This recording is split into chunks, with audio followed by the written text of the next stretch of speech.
पूर्णमदः पूर्णमिदं पूर्णात्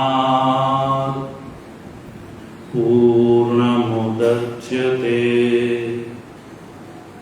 पूर्णस्य पूर्णमादाय पूर्णमेवावशिष्यते।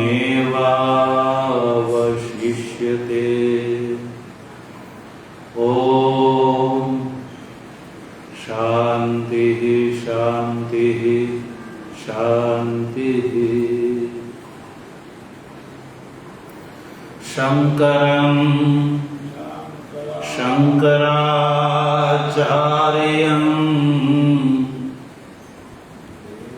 केशवं बादरायणं सूत्रभाष्य कृतौ वन्दे भगवन्तौ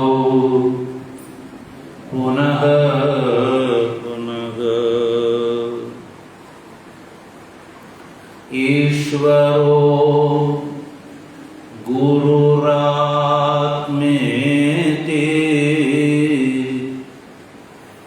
मूर्तिभेद विभागिने व्योमवद् व्याप्तदेहाय दक्षिणामूर्तये नमः। ॐ शान्तिः शान्तिः शान्तिः।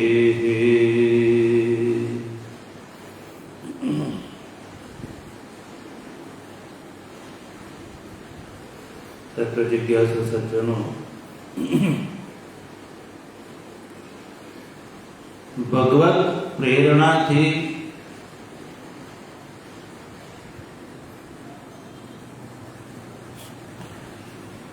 शुक्ल यजुर्वेदीय काण्व शाखानी ईशावास्य उपनिषद नो सटीक सभाष्य विचार આપણે કરી રહ્યા છીએ।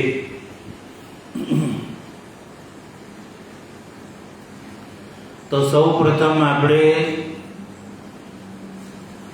મંગલ પાઠ વિશે ચર્ચા કરી। આજે આપણે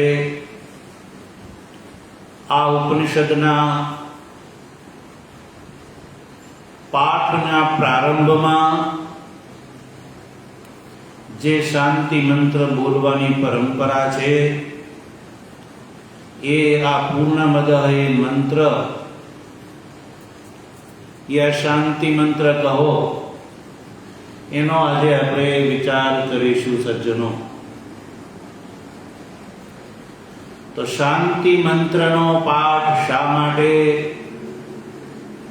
સ્વાધ્યાયના પ્રારંભમાં કરવામાં આવે છે એ વાત આપણે ગઈકાલે ચર્ચા કરી ચૂક્યા। વિદ્યાની ઉત્પત્તિમાં જે અંતરાય છે, બાધા છે, વિઘ્નો છે, એને દૂર કરવા માટે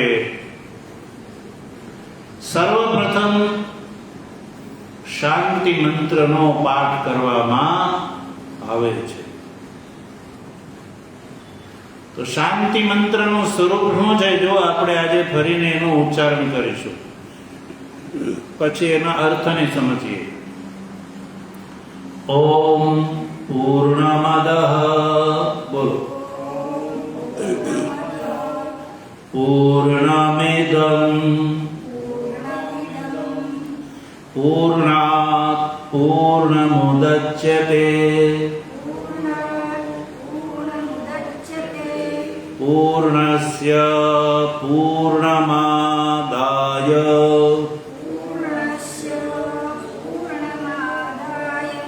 પૂર્ણમેવાવશિષ્યતે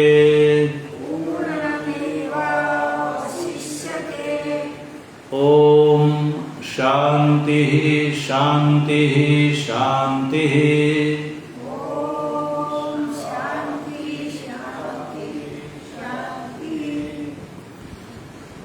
તો આપણે આ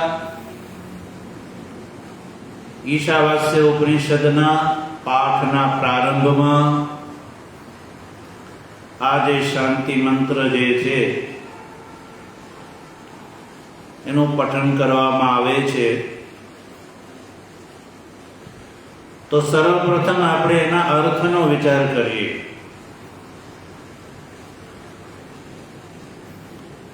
અર્થનો વિચાર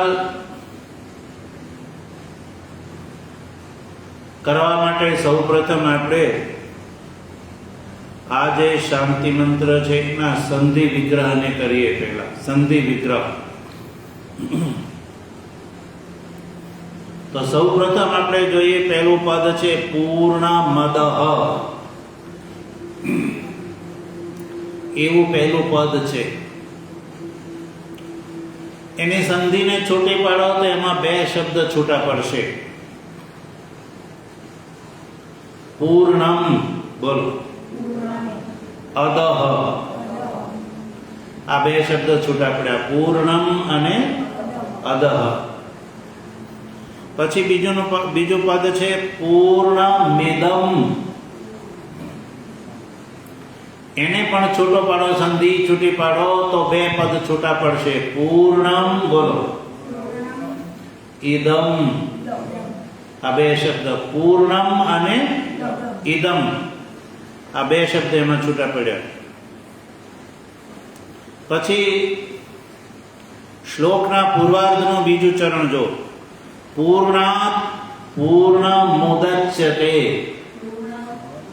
એમાં ત્રણ શબ્દ છૂટા પડશે. બોલો, પૂર્ણાત પૂર્ણમ ઉદચ્યતે.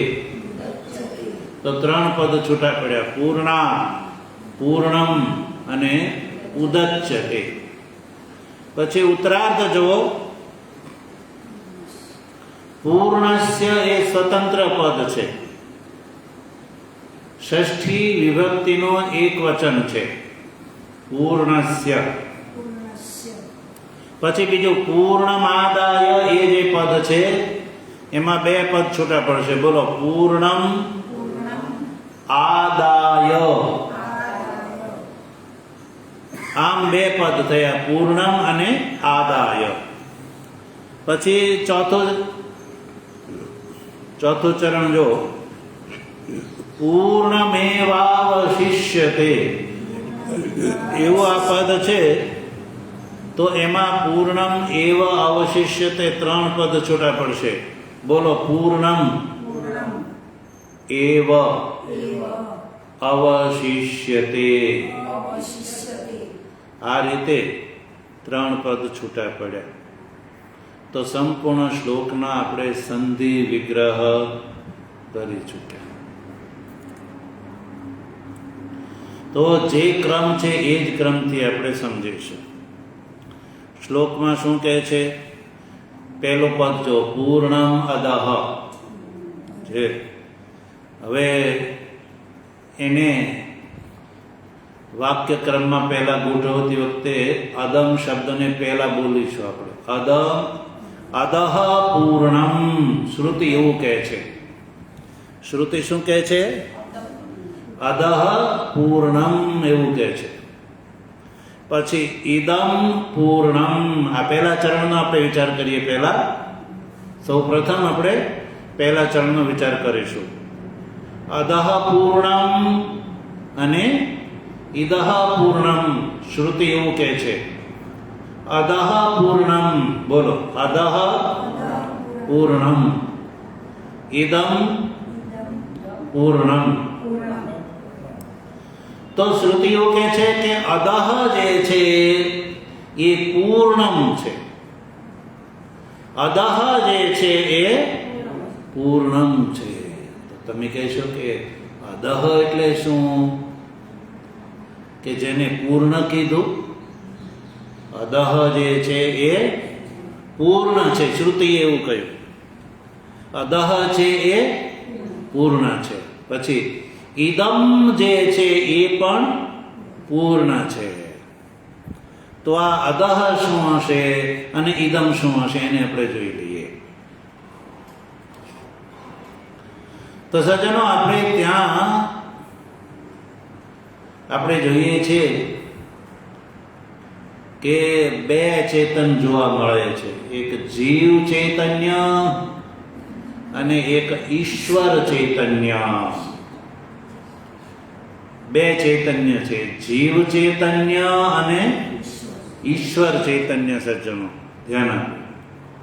તો જીવ ચૈતન્ય છે એનો તો આપને બધાને અનુભવ છે. જીવ ચૈતન્ય. પણ ઈશ્વર ચૈતન્ય જે છે એ આપણને દેખાતું નથી અને એ દેખાય પણ નહીં. સજ્જનો એને જોવાનો આગ્રહ પણ આપણે રાખવો જોઈએ નહીં. એ જાણવાનો વિષય છે, જોવાનો વિષય નથી.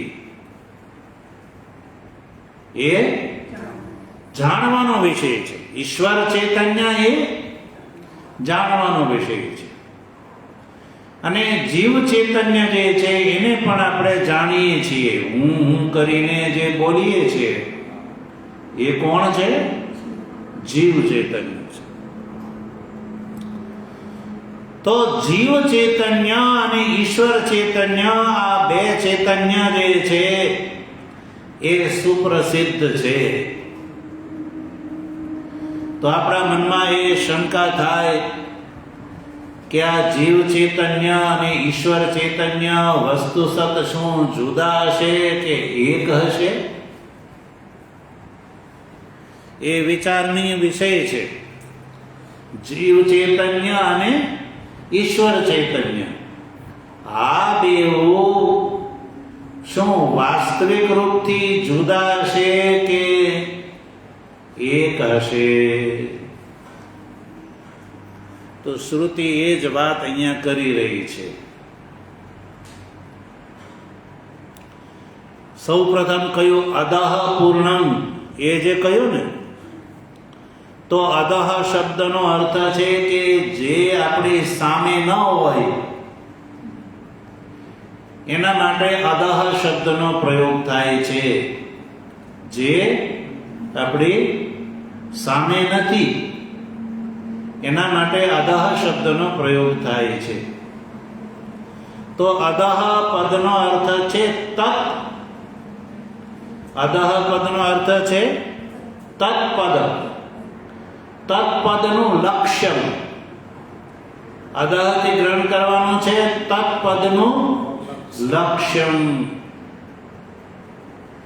જો તત્પદ અને ત્વમપદ આ બે પદ સાંભળ્યા તમે ક્યારે?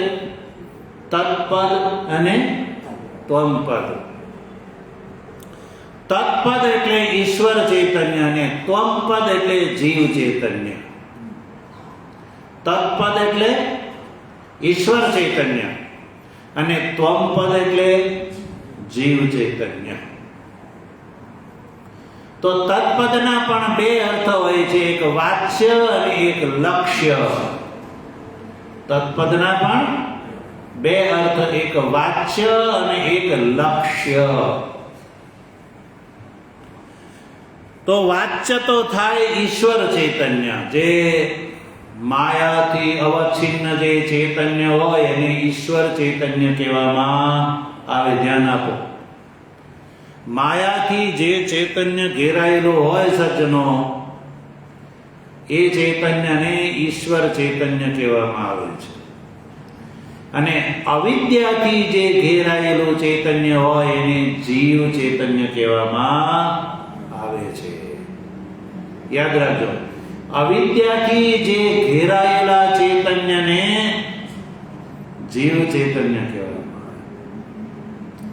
અને માયાથી જે ઘેરાયેલા ચૈતન્યને ઈશ્વર ચૈતન્ય કહેવામાં આવે છે.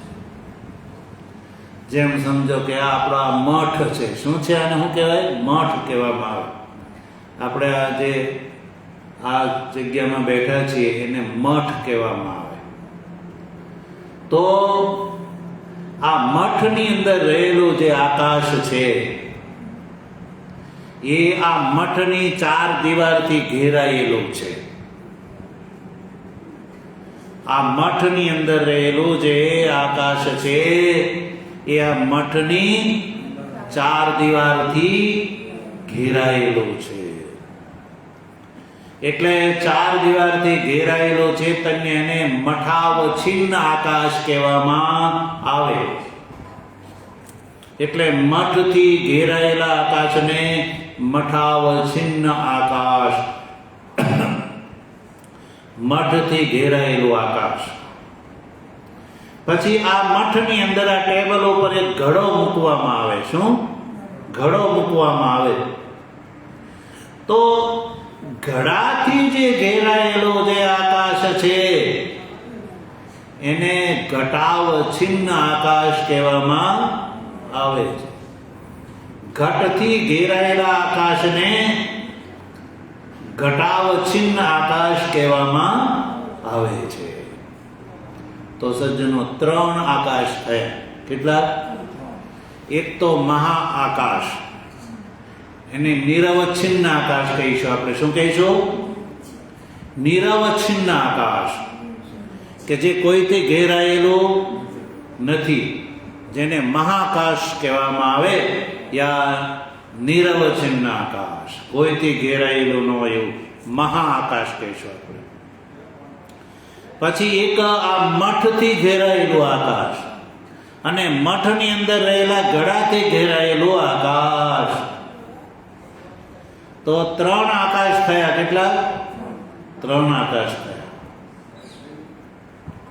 એવી રીતે જીવ, ઈશ્વર અને બ્રહ્મ, આ 3 ચૈતન્ય થયા. કેટલા? જીવ, ચૈતન્ય, જીવ, ઈશ્વર અને બ્રહ્મ. તો જો જે ઘડાથી ઘેરાયેલો આકાશ છે ને સજ્જનો, એને જીવ સ્થાનીય ચૈતન્ય સમજો દ્રષ્ટાંતમાં. પછી મઠથી ઘેરાયેલો આકાશ છે એને તમે ઈશ્વર સદૃશ સમજો, અને જે મહાકાશ છે એને બ્રહ્મ સદૃશ સમજો. સમજાણું? તો મહાકાશ છે એ મહાકાશ એક જ છે, પણ મઠથી ઘેરાયેલા આકાશને મઠાકાશ અને ઘડાથી ઘેરાયેલા આકાશને ઘટાકાશ કહેવામાં આવે છે. તો આ ઘટાકાશ શબ્દનો પ્રયોગ અને મહાકાશ શબ્દનો પ્રયોગ એ મહાકાશ માટે જ થાય છે. શેના માટે? પણ ઘડાની જ્યાં સુધી ઉપાધિ છે, ઘડો છે ત્યાં સુધી જ એને ઘટાકાશ કહેવામાં આવે. અને ઘડો ફૂટી ગયો, અહીંયા ઘડો પડ્યો છે, કોઈ આવીને ફોડી નાખ્યો અને પછી કોઈ બીજો વ્યક્તિ આવ્યો તો એને અહીંયા ઘટાકાશ દેખાશે? નહીં દેખાય. એવી રીતે આ મઠ છે, એ મઠ જે છે એ ધ્વસ્ત થઈ ગયો, તો પછી ધ્વસ્ત થયા પછી કોઈ વ્યક્તિ આવે એમ કે અહીંયા મઠાકાશ હતો તો એને મઠાકાશ દેખાશે? નહીં, એને મહાકાશ જ દેખાશે. તો સજ્જનો, આ જે આકાશના જે ભેદ છે એ ઉપાધિના કારણે છે. શેના કારણે? ઉપાધિના કારણે છે. અને ઉપાધિનો ઉપદેયની સાથે કોઈ સંબંધ હોતો નથી. ઘટ છે એને ઉપાધિ કહેવામાં આવે. જો ઉપાધિ અને વિશેષણ આ બેઉ જુદા જુદા હોય છે. ઉપાધિ અને વિશેષણ એ બેઉ જુદા જુદા હોય છે. કાર્ય અનન્વયી ઉપાધિ અને કાર્યાન્વયી વિશેષણ, આ વિશેષણ અને ઉપાધિના આ લક્ષણ છે. તો સજ્જનો, ઉપાધિનો ઉપધિની સાથે કોઈ સંબંધ નથી. ઉપાધિ નીકળી જાય તો પછી આકાશ તો આકાશ જ છે. એમ અલ્પ ઉપાધિથી ઘેરાયેલો જીવ અને મહા ઉપાધિથી ઘેરાયેલો ઈશ્વર. તો અહીંયા એ રીતે સમજો કે અદહ પૂર્ણમથી અભિપ્રાય છે મઠથી ઘેરાયેલો ચૈતન્ય, ઈશ્વર ચૈતન્ય. અને ઈશ્વર ચૈતન્યનો વાચ્ય ઈશ્વર અને લક્ષ્ય બ્રહ્મ. વાચ્ય ઈશ્વર અને લક્ષ્ય બ્રહ્મ. તો આ શ્રુતિ એવું કહે છે કે અદહ પૂર્ણમ. અદહ એટલે કે તત્પદનું જે લક્ષ્ય એટલે બ્રહ્મ એ પૂર્ણ છે. કેવું છે? પૂર્ણ છે. પૂર્ણનો અર્થ છે આકાશની સમાન વ્યાપક. આકાશની સમાન વ્યાપક, અપરિચ્છિન્ન, જે કોઈ ઉપાધિથી ઘેરાયેલું નથી એવું. એટલે આ અદહ જે છે એ એના માટે અદહ શબ્દનો પ્રયોગ એ ઉપાધિના કારણે થતો હતો. પણ જ્યારે ઉપાધિ દૂર કરી દીધી તો આ અદહ છે એ પારમાર્થિક દશામાં પૂર્ણ છે. અદહ એટલે જે ઈશ્વર છે એ પારમાર્થિક દશામાં પૂર્ણ છે. માયા ઉપાધિને કારણે એના માટે અદહ શબ્દનો પ્રયોગ થતો હતો, પણ માયા ઉપાધિ હટી ગઈ તો એ અદહ છે એ હવે પૂર્ણ છે. એવી રીતે આગળ જો ઇદમ. ઇદમ પૂર્ણમ. ઇદમ ચ ત્વમ પદ લક્ષ્યમ. ઇદમથી અભિપ્રાય છે ત્વમ પદનું લક્ષ્ય. ત્વમ પદના બે અર્થ છે, વાચ્ય અને લક્ષ્ય. ત્વમ પદનું વાચ્ય છે જીવ અને ત્વમ પદનું લક્ષ્ય છે બ્રહ્મ. ત્વમ પદનું લક્ષ્ય જે છે એ પૂર્ણ છે. એટલે ત્વમ પદનું લક્ષ્ય જે જીવ સ્વરૂપ છે, જીવનું સ્વરૂપ છે. ઇદમથી અભિપ્રાય છે જીવ. અદહનો અર્થ છે ઈશ્વર અને ઇદમનો અર્થ છે જીવ. તો અદહ એટલે ઈશ્વરનું પણ પારમાર્થિક સ્વરૂપ પૂર્ણ છે અને ઇદમ એટલે કે જીવનું પણ પારમાર્થિક સ્વરૂપ છે એ પૂર્ણ છે. એટલે કે ત્વમ પદનું લક્ષ્ય જે જીવનું સ્વરૂપ જે છે એ પૂર્ણ છે. જેમ સમજો ઘટનું આકાશ, ઘટાકાશ છે એ ઘટ ઉપાધિથી રહિત દશામાં શું છે? મહાકાશ છે. એમ મઠના મઠાકાશ છે એ મઠ ઉપાધિથી રહિત દશામાં શું છે? મહાકાશ છે. એ રીતે આ ત્વમ પદનું જે લક્ષ્ય જે જીવ છે એ પૂર્ણ છે અને તત્પદનું જે લક્ષ્ય જે ઈશ્વર એ પણ પૂર્ણ છે. સજ્જનો, તો સજ્જનો આ બંને પૂર્ણ છે. તત્પદ અને ત્વમપદનું જે લક્ષ્ય છે એ બંને પૂર્ણ છે. તો અદહ પૂર્ણમ અને ઇદમ પૂર્ણમ આ બે ના અર્થ સમજાઈ ગયા. એટલે કે તત્પદનું લક્ષ્ય એ પૂર્ણ છે અને ત્વમપદનું લક્ષ્ય જીવ એ પણ પૂર્ણ છે.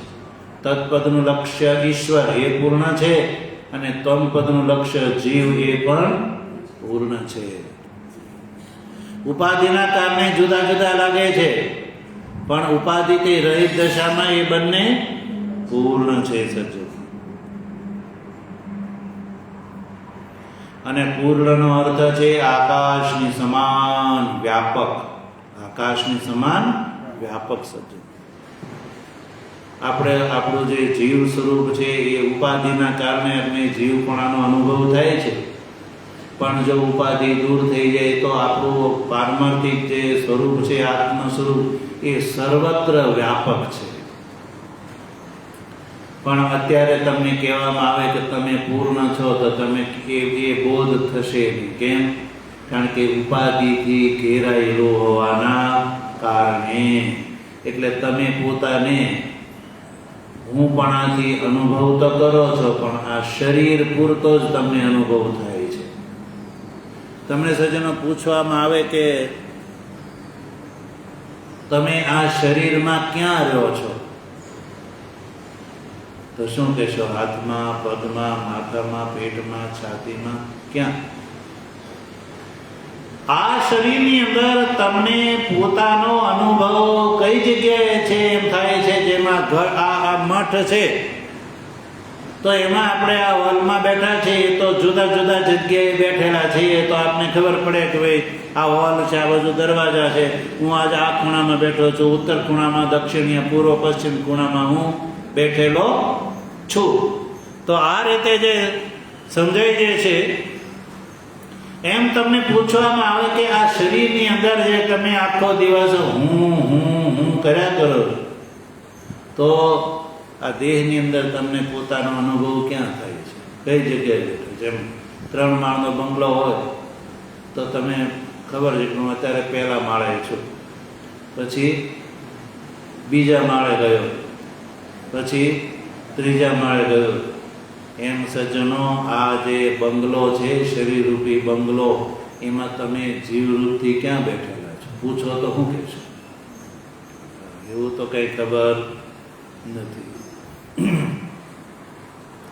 બસ આ 5 ભૂતનો થેલો લઈને ફર્યા કરીએ છીએ, પણ આવું પૂછે ક્યાં બેઠેલો છો એ કાંઈ ખબર નથી.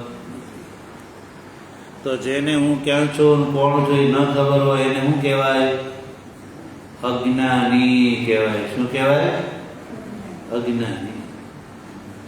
જેને હું ક્યાં છું, બેઠો છું, એ કોણ છું એ જ્ઞાન ન હોય, તો એવા વ્યક્તિને શું કહેવાય? અજ્ઞાની.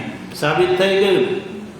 તો આ શરીરમાં તમે ક્યાં બેઠા છો, તો કઈ ખબર નથી, તો આપણે શું કહેવાય? એ પછી અજ્ઞાની. તો જે ન ખબર હોય એ વ્યક્તિને શું કહેવાય? આ વ્યક્તિ અજ્ઞાની છે, એને જ્ઞાન નથી.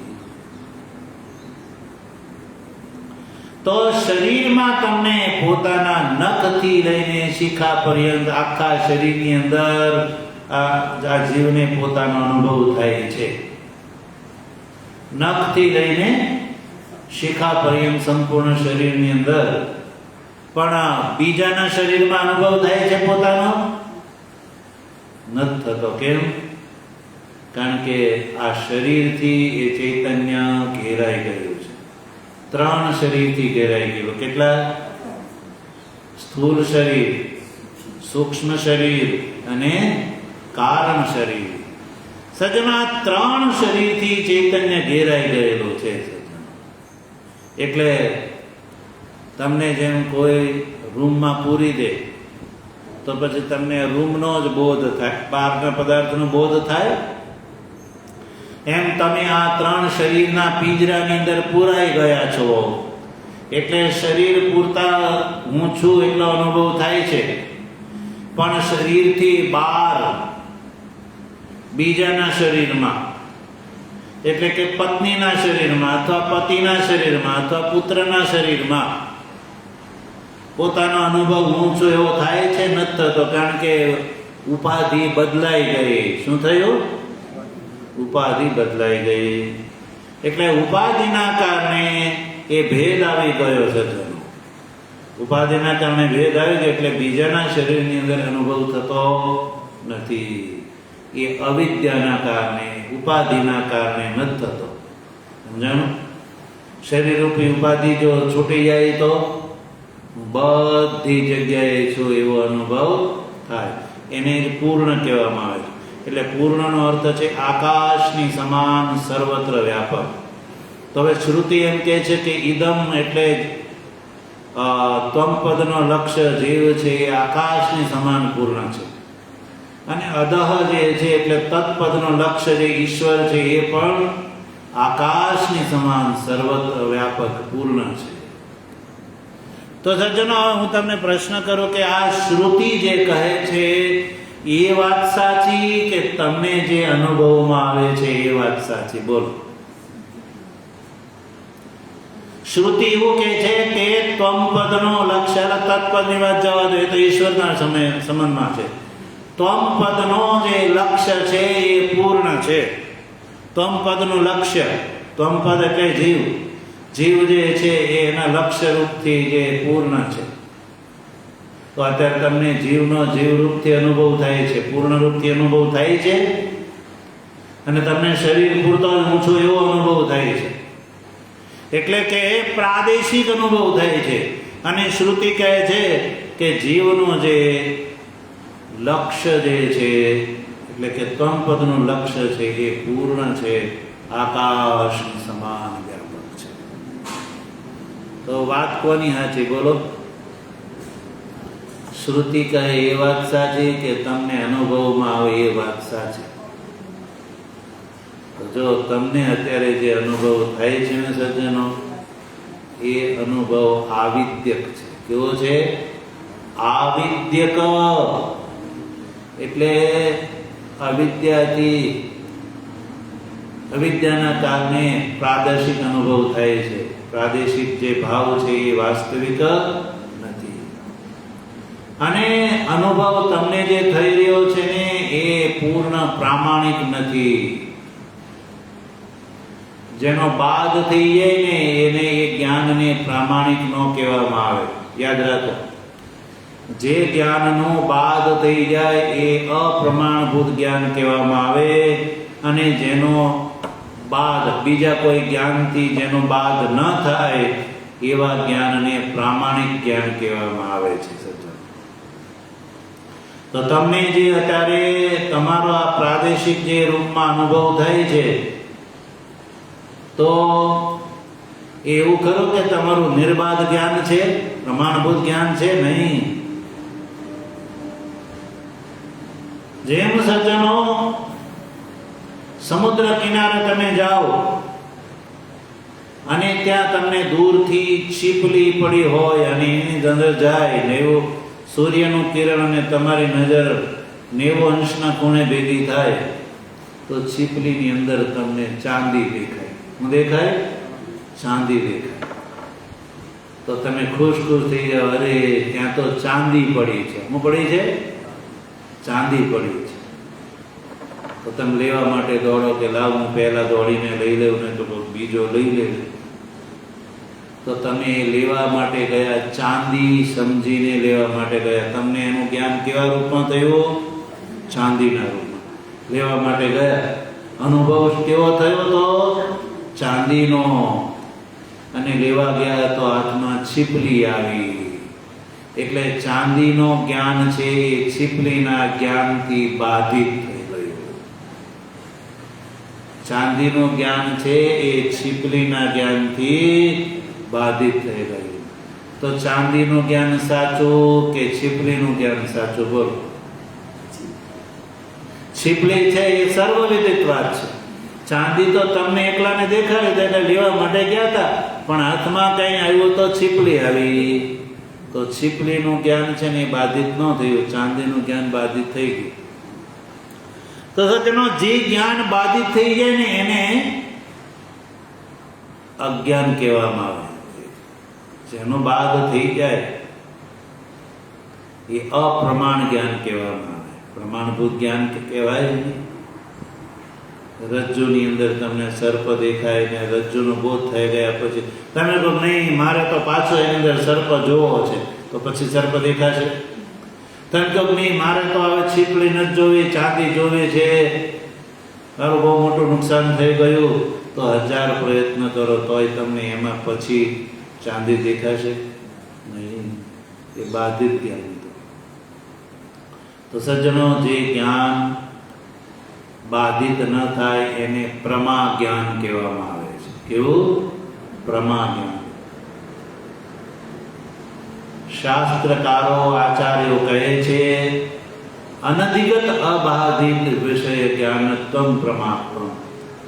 જે જ્ઞાન પહેલા અનધિગત હોય અને જ્ઞાન પછી અન્ય જ્ઞાનાંતરથી જેનો બાદ ન થાય એને પ્રમા જ્ઞાન કહેવામાં આવે છે. તો આ જીવપણાનો જે અનુભવ છે એ અજ્ઞાનકૃત છે. તમને આ શરીર પૂરતો જે પ્રાદેશિક રૂપથી જે તમને જીવનો અનુભવ થાય છે એ અજ્ઞાનકાકૃત છે. એટલે જ્યાં સુધી શાસ્ત્ર જ્ઞાન ન થાય ત્યાં સુધી અજ્ઞાનકૃત જ્ઞાન છે તમને દેખાય. જ્યાં સુધી છીપલીનું જ્ઞાન ન થાય ત્યાં સુધી ચાંદી દેખાય છે. પણ શાસ્ત્રનો વિચાર કરવામાં આવે તો ખબર પડે કે હું જે મારો પોતાનો જે હું પ્રાદેશિક રૂપથી અનુભવ કરું છું એ વાસ્તવિક નથી. પારમાર્થિક મારું સ્વરૂપ છે આ શ્રુતિ કહે છે આકાશની સમાન પૂર્ણ છે. એ શાસ્ત્રના વિચારથી આ બોધ થાય છે. શાસ્ત્ર જે છે એ પરમ પ્રમાણ છે. શાસ્ત્રના જ્ઞાનનો અન્ય જ્ઞાનથી અન્ય પ્રમાણથી બાદ થતો વ્યવહારિક પ્રમાણનો આ પારમાર્થિક પ્રમાણથી બાદ થઈ જાય છે. વ્યવહાર દશામાં જે જીવભાવનો અનુભવ થાય છે એ શાસ્ત્ર કે છે જીવ નથી પણ બ્રહ્મ છે, પૂર્ણ છે. તો પ્રમાણભૂત જ્ઞાન કોનું? શાસ્ત્રોનું. અને વ્યવહારિક જ્ઞાન જે છે એ અજ્ઞાનકૃત જ્ઞાન એનો બાદ થઈ જાય છે કે એ અપ્રમાણભૂત જ્ઞાન છે. એનું વ્યવહાર દશામાં જ કેવલ પ્રામાણ્ય છે, પરમાર્થ દશામાં પ્રામાણ્ય નથી સજ્જનો. એટલે શ્રુતિ કહે છે આ જીવ નથી પણ પૂર્ણ બ્રહ્મ છે. એ અનુભવ કરવાનો છે સાધન દ્વારા. સાધન દ્વારા અનુભવ કરવાથી આ પ્રત્યક્ષ અનુભવ થાય છે. અત્યારે જે રીતે આપણે પોતાનો જીવનો આપણે શરીર પર્યંત અનુભવ થાય છે, પણ જ્યારે સમજાય કે આ શરીર છે એનો આ મારા આત્માની સાથે કોઈ સંબંધ નથી, ઉપાધિના કારણે ઉપાધિ શરીર ઉપરથી ઉપાધિ છે. જ્યારે ખબર પડી જાય કે હું આ દેહનો સાક્ષી છું, તો સાક્ષી છે ને એ સાક્ષ્ય જોવામાં આવવાવાળા પદાર્થથી જુદો હોય છે. એટલે હું આ શરીરથી જુદો છું અને આકાશની સમાન પૂર્ણ છું. આવો અનુભવ થાય ત્યારે તમે આ શરીરથી ઉપર ઉઠી ગયા કહેવાઓ, ત્રણેય શરીરથી છૂટી ગયા કહેવાઓ. સ્થૂળ શરીર હું નહીં, સૂક્ષ્મ શરીર હું નહીં અને કારણ શરીર પણ હું નહીં સજ્જનો. આ પોતાનો પૂર્ણ રૂપથી અનુભવ કરવા માટે સજ્જનો આ ઉપનિષદનો વિચાર છે. ઉપનિષદનું જ્ઞાન છે એ પરમ પ્રમાણભૂત જ્ઞાન છે. એટલે આપણે આ ઉપનિષદનો વિચાર કરી રહ્યા છીએ. એટલે અદહ એ પૂર્ણ છે અને ઇદમ એ પણ પૂર્ણ છે.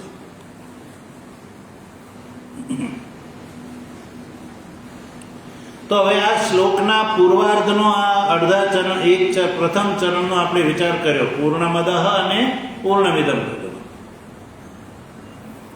તો શ્રુતિએ કહ્યું કે અદહ છે એ પૂર્ણ છે અને ઇદમ છે એ પૂર્ણ છે. તો ભાઈ પૂર્ણ તો એક હોય, બે પૂર્ણ તો હોય નહીં. તો અહીંયા શંકા થઈ છે. નનુ દ્વયોઃ પૂર્ણત્વમ વિરુદ્ધમ વસ્તુ પરિચ્છેદા ઇત્યત આહ પૂર્ણાત પૂર્ણમુદચ્યતે. કે છે કે બે પૂર્ણ કેવી રીતે હોઈ શકે સજ્જનો? જો બે પૂર્ણ માનવા પડે તો એ બેને અપૂર્ણ માનવા પડે. એટલે પૂર્ણ તો એક જ હોય. બે પૂર્ણ કહેવાય તો વિરુદ્ધ કહેવાય. બે છે એટલે પહેલો જ્યાં છે ત્યાં બીજો નથી, બીજો છે ત્યાં પહેલો નથી. એટલે એ બેવ કેવા કહેવાય? અલ્પ. એટલે બે પૂર્ણ જે કહેવાય તો વિરુદ્ધ કહેવાય શ્રુતિનું કથન. તો કહ્યું કે એ વિરુદ્ધ નથી. વસ્તુના પરિચ્છેદને કારણે આ બેપણું છે, વસ્તુ સત નથી. વસ્તુ પરિચ્છેદાત બેપણું છે. પણ પરમાર્થ દશામાં એ બંને પૂર્ણ છે. જેનો ઉત્તર આપે છે પૂર્ણાત પૂર્ણમ ઉદચ્યતે. પૂર્ણાત બ્રહ્મણઃ, પૂર્ણાત એટલે પૂર્ણથી એટલે બ્રહ્મથી. પૂર્ણમ એવ ઉદચ્યતે, પૂર્ણ બ્રહ્મથી. પૂર્ણમ એવ જીવ સ્વરૂપમ, જીવ જે છે એ ઉપાધિના કારણે જે જીવ છે ને, ઉપાધિ આવી, ઘટ રૂપી ઉપાધિ આવી એટલે ઉપાધિના કારણે ઘટાકાશ શબ્દનો પ્રયોગ, વસ્તુસત ઘટાકાશ અલગ છે નહીં. એવી રીતે અવિદ્યારૂપી ઉપાધિના કારણે જીવપણું છે, પણ વસ્તુતઃ જીવ છે એ પૂર્ણ જ છે. એટલે પૂર્ણથી પૂર્ણ જે છે ઉદચ્યતે, ઉદચ્યતે એટલે ઉદ્રિચ્યતે, ઉદેતિ ઇતિ યાવત. પૂર્ણથી પૂર્ણ જે છે એનો ઉદય થાય છે. પૂર્ણથી જે ઉત્પન્ન થાય એ પણ પૂર્ણ જ છે.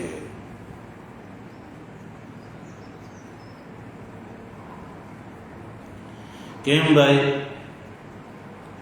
જે પૂર્ણ હોય એનું પરિણામ તો સંભવ નથી, તો પછી જે ઉત્પદ્યમાન જે છે એ ઉત્પદ્યમાન ઔપાધિકત્વમ એવ. જો પૂર્ણથી પૂર્ણ ઉત્પન્ન થાય છે એટલે એ પરિણામ કોટીથી નહીં, જેમ દૂધથી દહીં થાય છે એમ અહીંયા પૂર્ણથી પૂર્ણ થાય છે એવું નથી કહેતા. પરિણામ દ્રષ્ટિથી નથી કહેતા, વિવર્ત કોટીથી. કેવી રીતે? વિવર્ત કોટીથી. કારણ કે પૂર્ણનું પરિણામ સંભવ નથી. એટલે સજ્જનો, આપણે ત્યાં સનાતન ધર્મની અંદર 3 વાદ પ્રસિદ્ધ છે. એક પરિણામવાદ, આરંભવાદ અને વિવર્તવાદ. આ 3 વાદ પ્રસિદ્ધ છે. સમગ્ર દાર્શનિકોના સિદ્ધાંતને આ 3ની અંદર અંતર્ભાવ કરી શકાય છે. પરિણામવાદ, આરંભવાદ અને વિવર્તવાદ. તો વેદાંત દર્શન જે છે એ પરિણામવાદી નથી, આરંભવાદી પણ નથી, વિવર્તવાદી છે. શું છે? વિવર્તવાદી. વિવર્ત કોને કહેવામાં આવે સજ્જનો? તો યાદ રાખો, અતત્વતઃ અન્યથા ભાવઃ વિવર્ત. તાત્વિક રૂપથી બદલ્યા વગર જે બીજા રૂપમાં દેખાય એને વિવર્ત કહેવામાં આવે છે. જેમ દોરી છે, એ દોરી તાત્વિક રૂપથી બદલ્યા વગર સર્પના રૂપમાં દેખાવી, તો એ સાપ જે છે એ દોરીનું વિવર્ત છે. શું છે? સાપ એ દોરીનું વિવર્ત છે. કારણ કે સર્પ દ્રષ્ટિ કાળે દોરી દોરી જ છે, સર્પ બની જ નથી. એટલે દોરી જે છે એ પોતાના સ્વરૂપનો પરિત્યાગ કર્યા વગર સર્પ રૂપથી જે દ્રષ્ટાને દેખાય છે સર્પ દ્રષ્ટિ કાળે, તો સર્પ દર્શન જ્યાં સુધી ચાલુ છે ત્યારે પણ દોરી તો દોરી જ છે, એ સર્પ બની જ નથી. દોરી તો દોરી જ છે. એટલે દોરી પોતાના તાત્વિક રૂપને બદલ્યા વગર સર્પ રૂપથી દેખાય તો એ સર્પ રૂપ છે, એ દોરીનું વિવર્ત રૂપ છે. અને વિવર્ત રૂપ સજ્જનો ક્યાં સુધી રહે? જ્યાં સુધી દોરીનું જ્ઞાન ન થાય ત્યાં સુધી. દોરી છે એ સર્પનો અધિષ્ઠાન છે, અને અધિષ્ઠાન દોરીનો બોધ થાય એટલે સર્પ રફુ ચક્કર થઈ જાય એટલે તમને ખબર પડે કે અરે અહીંયા તો સર્પ પહેલાય નહોતો, અત્યારે નથી, આગળ સંભવ નથી. એ તો દોરી જ છે.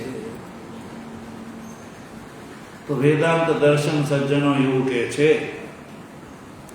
કે આ જીવ છે એ પૂર્ણથી ઉત્પન્ન થયો છે અને ઉપાધિથી ઉત્પન્ન થયો છે, વાસ્તવિક નહીં. દોરીથી જેમ સર્પ એમ દહીંથી દૂધથી દહીં ઉત્પન્ન થયું એ રીતે પરિણામ નથી અને આનો આરંભ પણ નથી, કેવલ વિવર્ત છે. એટલે પૂર્ણાત પૂર્ણમ ઉદચ્યતે એવું કહ્યું, કારણ કે પૂર્ણનું પરિણામ સંભવ નથી.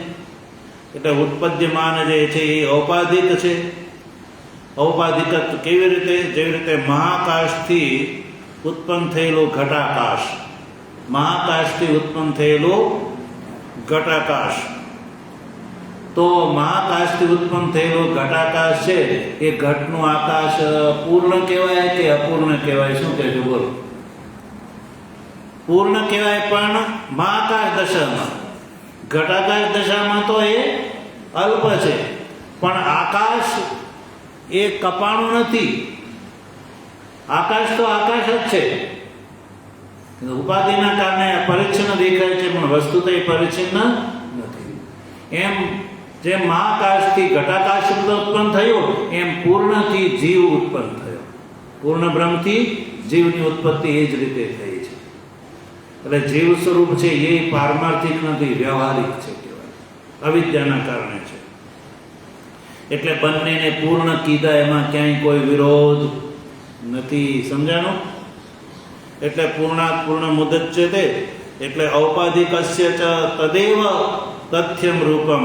સજ્જનો ઔપાધિકનું એ જ રૂપ હોય છે જે એનું પારમાર્થિક રૂપ હોય છે. જેમ ઘટાકાશનું એ જ રૂપ કહેવાય જે મહાકાશનું રૂપ કહેવાય.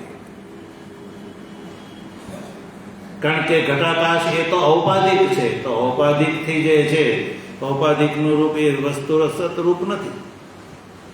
એટલે સજ્જનો ઉપાધિનું એ જ રૂપ છે જેનું રૂપ પારમાર્થિક છે. એટલે તદેવ તથ્યમ રૂપમ, જેનાથી એ ઉત્પન્ન થયું હોય.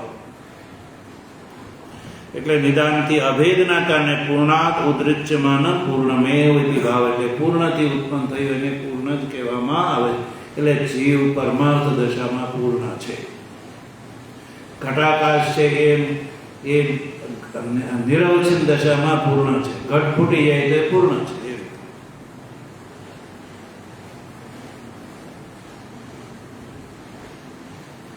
તો હવે જ્યારે આ શ્રુતિ એવું કહે છે કે આ જીવ છે એ શું છે? પૂર્ણ છે. શું છે? પૂર્ણ છે. કારણ કે પૂર્ણ પરમાત્માથી એની ઉપાધિ દ્રષ્ટિથી એની ઉત્પત્તિ થઈ છે. વસ્તુસત ઉત્પત્તિ નહીં, પણ ઉપાધિના કારણે. તો હવે જ્યારે આ વાત થઈ તો અહીંયા એક સવાલ ઉભો થાય કે જો જીવ પૂર્ણ હોય તો આપણે બધાની જીવના પૂર્ણ રૂપનો અનુભવ કેમ નથી થતો? થાય છે, બધાને જીવ ભાવનો તો અનુભવ થાય છે, પણ આ શ્રુતિએ કહ્યું કે આ જીવ પૂર્ણ છે, તો જીવનો પૂર્ણ રૂપથી અનુભવ કેમ નથી થતો? એ વિશે શ્લોકનો ઉત્તરાર્ધ છે, જેનો વિચાર સજ્જનો ભગવાનની કૃપા છે તો આગળ કરીશું. ઓમ પૂર્ણમદઃ પૂર્ણમિદં પૂર્ણાત પૂર્ણમુદચ્યતે પૂર્ણસ્ય પૂર્ણમાદાય પૂર્ણમેવાવશિષ્યતે. ઓમ શાંતિ શાંતિ શાંતિ. શંકરં શંકરાચાર્યં કેશવં બાદરાયણં સૂત્રભાષ્ય કૃતૌ વંદે ભગવन्तૌ પુનઃ પુનઃ. ઈશ્વરો ગુરુરાત્મેતિ મૂર્તિભેદ વિભાગિને વ્યોમવદ્વ્યાપ્તદેહાય દક્ષિણામૂર્તયે નમઃ. ઓમ શાંતિ શાંતિ શાંતિ.